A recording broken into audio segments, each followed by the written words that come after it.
Hey, how's it going? This is Ricardo, and in this video I'll show you how to remove the mouse buttons from a Dell Latitude 5580.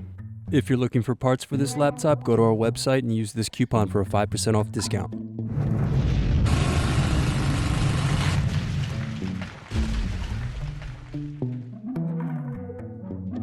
Unscrew and remove access door.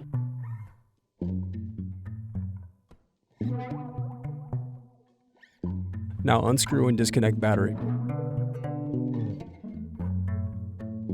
Now unscrew bracket and disconnect antenna cables. Next, remove wireless card. Now unscrew and disconnect hard drive. Then disconnect speaker cable. Now disconnect keyboard cables.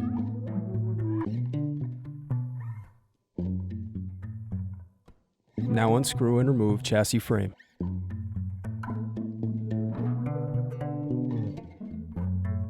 Then unscrew and disconnect mouse buttons. Thanks for watching. Don't forget to like and subscribe if you enjoyed this video. And if you need more, check out this playlist to watch other tutorials for your laptop. You can also click here to find parts for your laptop at partspeople.com.